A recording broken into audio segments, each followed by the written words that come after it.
sweet, fresh meat.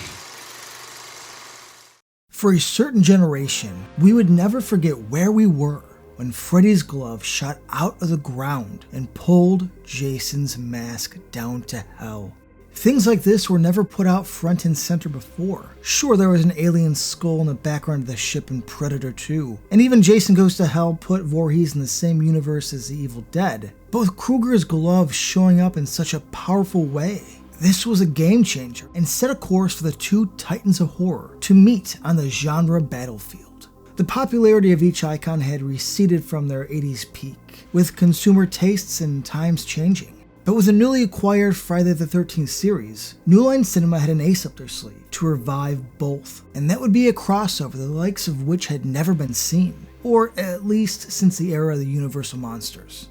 Except that epic tease at the end of Jason Goes to Hell that promised such a fight wouldn't come to fruition until a decade later, with 2003's Freddy vs. Jason. Once New Line realized that putting these two icons together wouldn't be such an easy task, as draft after draft proved conceptually difficult to make gel, they realized that the clock was ticking and time was not on their side. The 90s generation were into different genre films, and the slasher subgenre was on life support, before Wes Craven came around and changed the game. Scream twisted them into the 90s slasher revival. And so we come to the in-between Jason Voorhees story that became Jason X. What we ended up getting was a tale in space that was marred by budget cuts, script rewrites, and major delays that deflated the Voorhees hype that was its sole purpose of existing. So join us as we head into the vast reaches of space and explore what the f*** happened to this horror movie.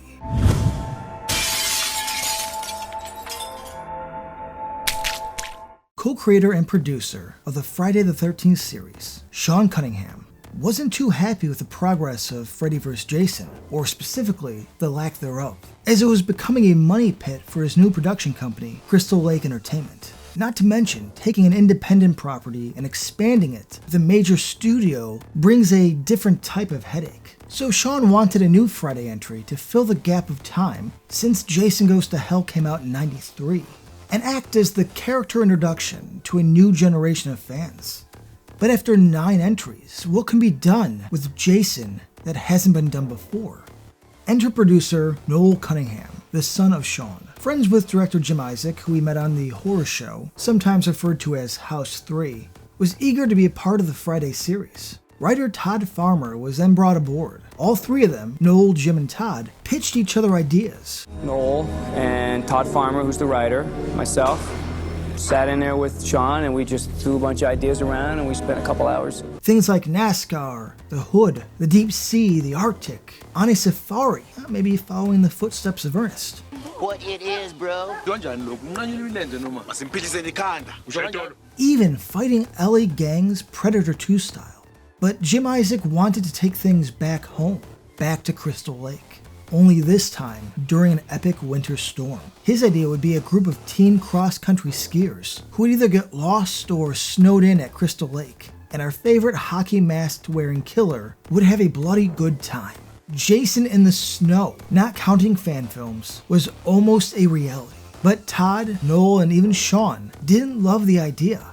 But what about space? Todd Farmer loved the idea of Jason Takes Manhattan, a certain setting to drop Jason in and watch how he adapts, kills, and carries on. Space could be that new playground, and it seemed like a fun and unique experience that could produce a different Friday film with unique and space-centric kills, and do the most important job, keep Freddy vs. Jason untouched without the need to connect. But Noel Cunningham wasn't originally sold on the idea, saying, quote, Jason in space was kind of a throwaway. You immediately flash to the Hellraiser and Leprechaun sequels and the disasters those were. But once we started going through every other option, there was so much stuff we can do with the concept that we actually thought it could work. So we said, fuck it, this is going to be fun.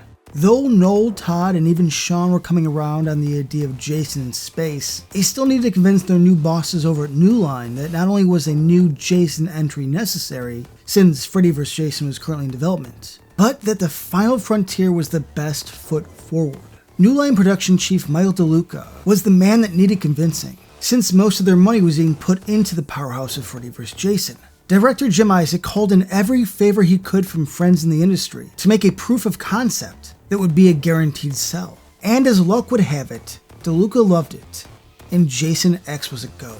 Now, the script that Todd Farmer wrote was seen as more of a rough draft. It embodied the strangeness of the future, had its funny moments that had been key to fan favorite Part 6, yet had the edge that Jason needed. But Sean Cunningham, you see, he wanted to tinker a bit. To him, it was less of a first draft and more of a story frame. And so this one disagreement started what was the beginning of the end. The script that eventually got greenlit was a second draft. But by the time it got there, the tone and even the set pieces were a conversation that was constantly changing. There were a ton of rewrites that went from cutting certain scenes and altering existing others because of budget, to having too many cooks in the kitchen, where everyone wanted to add in their own idea. By the time it was ready to shoot, in Todd Farmer's words, you can rewrite the magic right out of the script if you're not careful. And that's exactly what we did on Jason X. Hell, the script was still going through various rewrites in pre-production, and even into principal photography. And it became clear that all the studio notes, additions, and conflict of opinion within Jason X, that the film had lost its edge. With his original script, Todd Farmer intended this to be his Jason meets Aliens. But with constant interference and an overall disjointed opinion on the path forward, ended up more like Alien Resurrection. Earth, man. What a shithole. Now, Noel Cunningham and Jim Isaac were old friends, and along with Todd Farmer, originally agreed on the movie they wanted to make, but Noel's father, Sean, was calling a lot of the shots and put Noel in the position of telling Jim Isaac what needed to go and what needed to change. Even during principal photography, Sean was still adding his own 2 cents and changing the script. He would send updates and notes well into the night, even show up on set the day of with his own notes and rewrites. This happened so frequently that set designers and even the art department had to stop on a dime and change constantly. Sets were being altered from what was in the script previously, and there was a constant stress of trying to keep up, which created a hostile work environment, something that the director had to try and not only control, but keep morale up before it went to shit. Then the issues of putting Jason in space became fiscally apparent and just couldn't work with a constantly changing script. So a lot of things that Jim Isaac wanted to shoot needed to be cut because of either budget or last minute additions to the script that took priority. And so a lot of ideas and things he wanted to shoot just did not make it. Like a cool scene of 2 teens getting high and laid in a zero gravity bubble. Or even a certain death scene like getting sucked out of the airlock, which made it into the movie very neutered and altered. You see, Jason X needed a budget over $20 million to even work, but for what they had to be filmed for $13 million. Even Noel Cunningham has said, I wish we could have gone back and done a couple weeks worth of reshoots. Just go out and spend the money. But we flat out didn't have it. Sean simply wouldn't give it to us. Trying to make a grandiose Jason movie where nobody is on the same page and can agree on the same thing. Sean Cunningham was too involved in the process, and it was clear that he didn't have faith in Jim as a director and felt that if everyone had just listened to him, there wouldn't be so many issues to begin with. But despite all the interference, Jason X was completed, and some risks were taken, like redesigning Jason Voorhees with a futuristic suit known as Uber Jason, and against all odds, was accepted and enjoyed by the series fans. Despite the constant changes and cooler kill ideas being altered or abandoned for the sake of money and a changing script, Jason X produces some great and unique kills. Of course, the famous liquid nitrogen head smash, the screw, the airlock breach, and the nod to the series' best, the sleeping bag kill and the virtual simulation. Hey, you want a beer? Or do you want to smoke some pot? Or we can have premarital sex. And practical effects that the series was known for hold up quite well in this. And a lot of credit should be given to effects artist Stefan Dupree, an Academy Award winner for The Fly and frequent David Cronenberg collaborator. That Cronenberg lent a lot of his people to help out, and even cameoed in the beginning of the film. Rumor has it, his one condition for him to cameo was that he needed to be killed on screen. In the end, Jason X left very few happy. No parties involved loved the raw footage. With so many hands tugging the project in different ways and different directions, the initial excitement died the way of 1,000 cuts. And even though post was seemingly going well, there had been a shift in management over at New Line Cinema, and Michael DeLuca, the one who was the first Jim Isaac got on board, had stepped down as president of production, and with him, left the one guy who had faith in the film.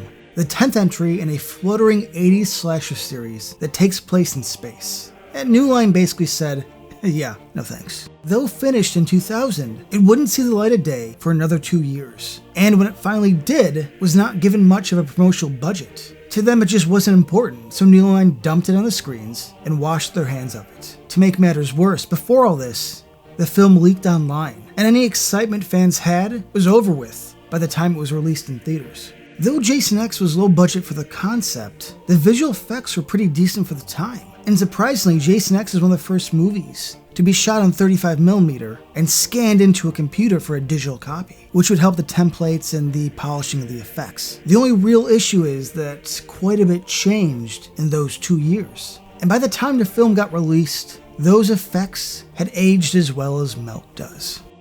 Starring Peter Mensah, Lisa Ryder, Alexa Doig, Chuck Campbell, and Kane Hodder, Jason X premiered on April 26, 2002, almost 10 years after Jason Goes to Hell. Jason X was divisive with fans and a commercial disappointment, becoming the lowest grossing entry of any Friday film. And though Todd, Noel, Sean, and the late Jim Isaac all have regrets of what transpired, make the best movie you can make. And I feel like because we were all going in different directions, we didn't make the best movie we could make. And I know that people love or hate it, but it could have been better.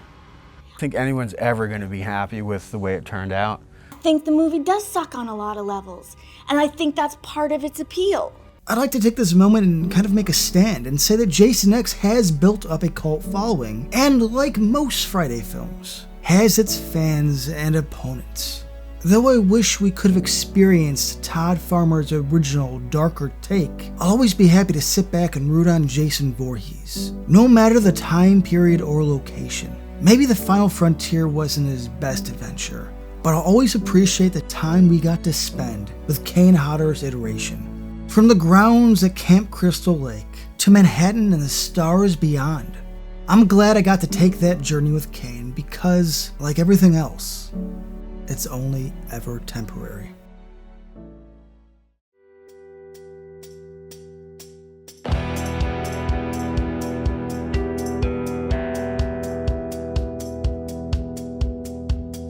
went to a wake on the soaked streets of Blue Island.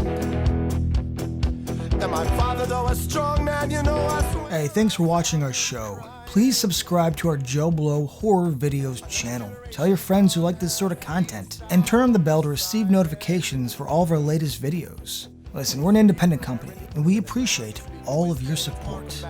Ain't no new shit going